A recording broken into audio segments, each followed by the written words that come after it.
Every cause has its effect. Every effect has its cause. Everything happens according to law.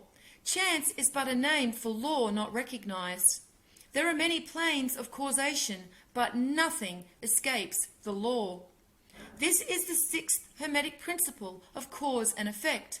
So there is no such thing as chance. Your destiny is applied to you to test your soul and see if you are worthy of your immortality. And this is a covenant and agreement each soul accepted. We see this application of cause and effect to our existence also related in the Kolbrin Bible, where it states, "Destiny may be likened to a man who must travel to a distant city, whether or not he wishes to make the journey, the destination being his destiny. He may choose whether to go by way of a river or by way of a plain, whether across mountains or through forests, on foot or horseback, slow or fast. And whatever befalls because of this decision is fate. If a tree falls on him because he chose the forest path, it was fated. For luck is an element of fate.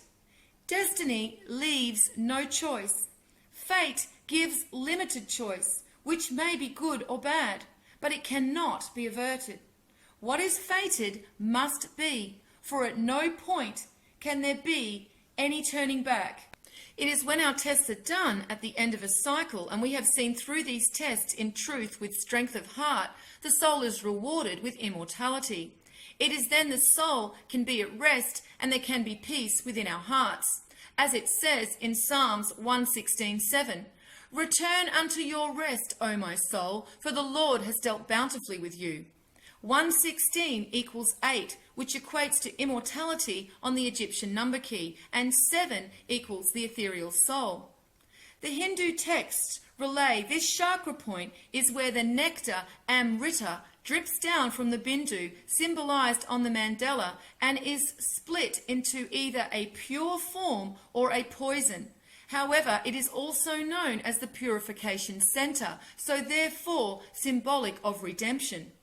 Amrita is a Sanskrit word that literally means immortality and is often referred to in Hindu texts as nectar. The word's earliest occurrence is found in the Rig Veda, where it is also referred to as soma, the drink which bestows immortality upon the gods. The Greeks called this nectar ambrosia, and it carries the same meaning. So we can see this energy point is very important, as it determines whether we continue this cycle of the soul and experience immortality and Zep Tepi, or whether we become accustomed to the taste of the poison and experience death and decay. A bindu dot in a mandala or mantra is symbolic for the manifesting point of that chakra. So we see this chakra is very much tied to the immortality of the soul.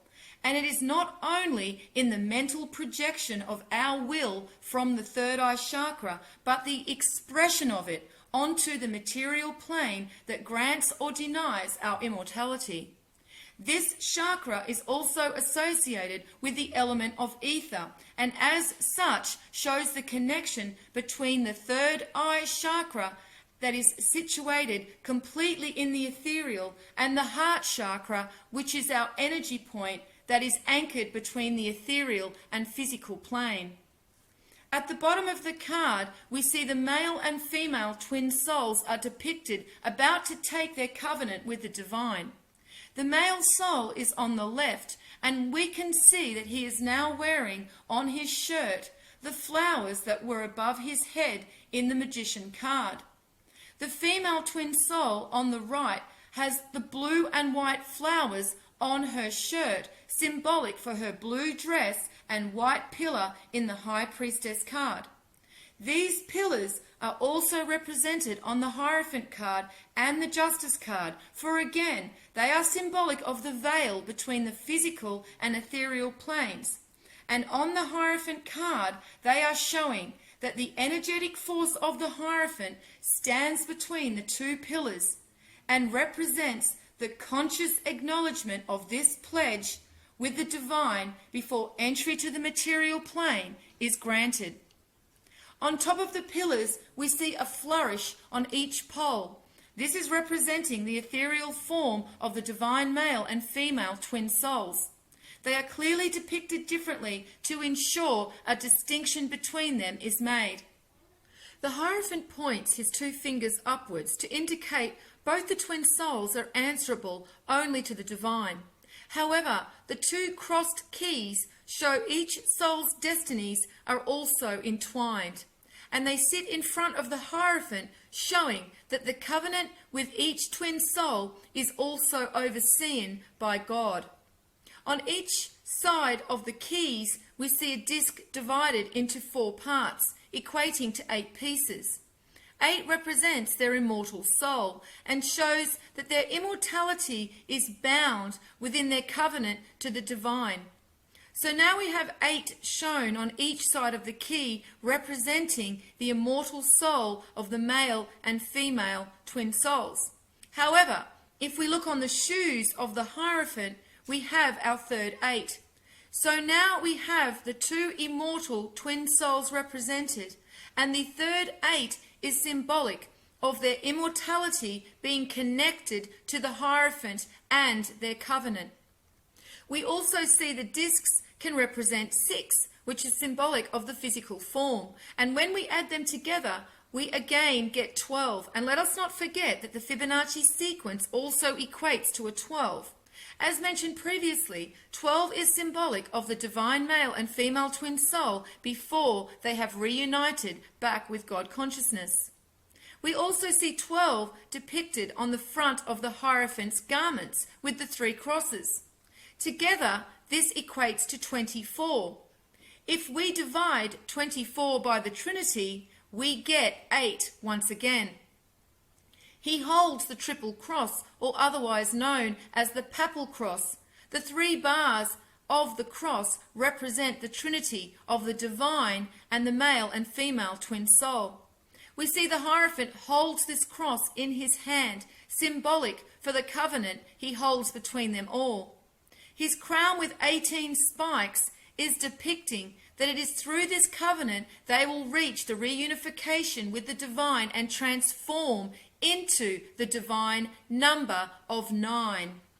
And finally, we see again in this verse 2 Corinthians 5:10, it states, "For we must all appear before the judgment seat of Christ, that everyone may be recompensed for things done in his body, according to what he has done, whether it be good or bad."